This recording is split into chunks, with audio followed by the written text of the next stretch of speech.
It always goes back to Brian Ballin. Like, my favorite artist of all time is Brian Ballin. Like, I'm a sad, miserable excuse for a guy that wanted to draw like Brian Ballin. And I keep trying. Him and Dave Stevens fucked me up. Like, I keep looking at it, it's so simple, it's right there. I just, no!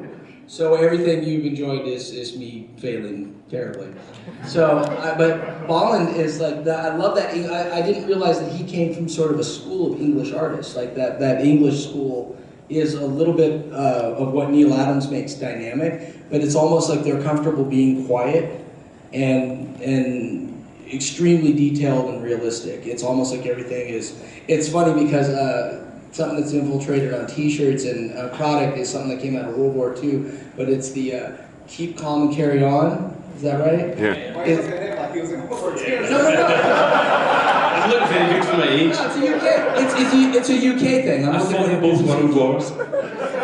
Right, no, but but it was an English thing. There's a picture of the crown in the middle, and it says keep calm and carry on. Yeah. And it's almost interesting because in that regard, like, that style seems to be what's indicative of a lot of English comics. Like, everything shouldn't get too crazy. Even when Judge Dredd is going berserk and there's incredible chaos, there's an incredible line detail in what Ballin brought to it that is subtle and dynamic and strong, and yet everything is perfectly in its place. And he's one of those people that you'd get a cover and you wouldn't get the interior and you'd feel cheated. I don't have a lot of Brian Ballin comments. So, that's right, because he did Killing Joke, and that's like, I'm done. Yeah, I haven't. Yeah, that's all he needed to do. It's almost like, this is how it's done. Carry on. I want to take the influence question the other way. Everyone up here, maybe except for Chris, who's who has not been working in comics nearly as long as these guys. You guys all have very distinctive styles. Do you see your work influencing newer artists? Do you ever flip through comics and go, that might be a little bit of me?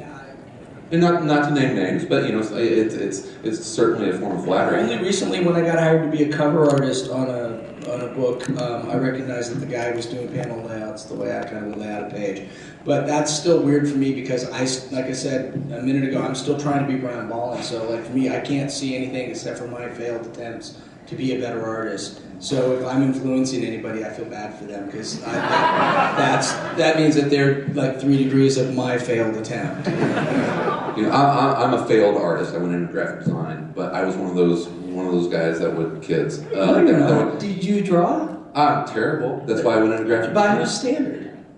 By my standard. Do you not sell your work? Is that what makes you a terrible artist? See, I hate that. You're not a terrible artist. You're an artist. You're just doing your own thing. My problem, much like you, I grew up and was trying to draw like him. Yeah. I like these artists. There's only one Jim. I'm sorry.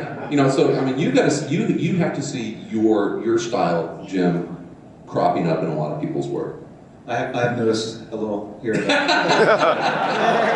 More so in the 90s, but honestly, all the guys that end up good are the ones that do their own thing. They completely, I think, if you follow in someone's style, you're just going to end up being a guy that does that style. So even a guy like Burnham.